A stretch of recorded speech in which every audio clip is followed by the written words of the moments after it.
In this talk, my goal is to help you see succession as a blessing and a very, very normal part of our life here on planet Earth. Not just in church. Succession is about God and his agenda. But in the definition, you probably heard me say this: authority and responsibility for a people. Succession is all about you. Succession happens as God's means of taking care of you, of growing you, of protecting you. Now, what is the purpose of succession? It's real simple. Now, unfortunately, you've seen those that aren't good, but those that really work. The purpose of succession is better, more, greater. I love those words. Better, more, greater. Can you say them? Better, more, greater. One more time. Better, more, greater. I could come up with a rap, but I'm not going to do it right now. Yeah. Okay, no. Now, why is this important? Why is it important that more, better, greater involves glory? It involves more of God's presence in our family, more of God's agenda in our children, in our marriages, in our home, in our churches, in our pastor, in our business, in our government. How would you like to have more of God's presence in our government? Do you see that? See, it's his manifest presence that we want. Well, this is his agenda. Remember, Moses said, we're not going to go without your presence. And then God's word says this in Habakkuk chapter 2, and the earth will be filled with the knowledge, the working knowledge of the glory of God in the same way that the water covers the sea. How much does the water cover the sea?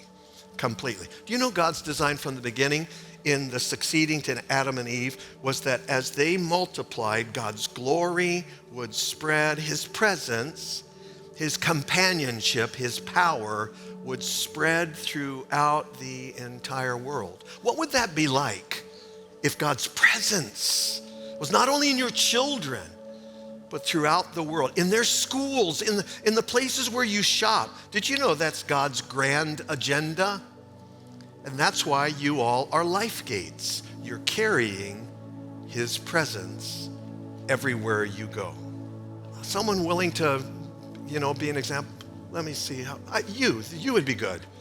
Come on up. Yeah.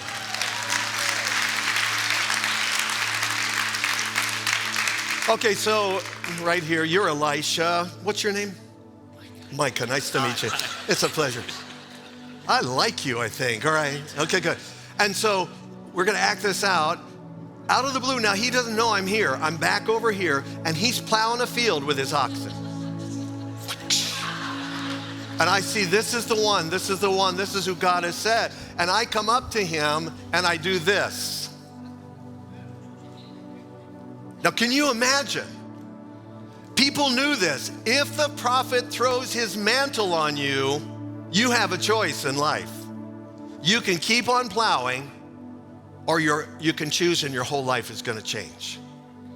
And in the case of Elisha, he makes a request, can I go kiss my mom and dad? And then he cuts up his plow, he kills the oxen, and he sacrifices them, and the town eats the meat, and they celebrate that he's been called to succeed Elijah. That's incredible, isn't it? I'm going to take this back for now, okay? All right, can you give him a round of applause? Am I willing, some of you are facing, to leave my parents and join the military? Am I willing to leave their insurance? Am I willing to pause my life and be part of Collab because I feel a call to ministry? These are life succession questions. Do I love him enough that I'm willing to leave my singleness and cleave to my husband? That's the connection point where God gives you a choice. Succession released more. Listen, everybody, in the same way God has been with me in caring for you, in the same way he's been with us as a church in healing us, expanding us, using us, Yes, I've been a part, but it's been God. And in the same way, he will be with Micah and Shireen, and he will be with you.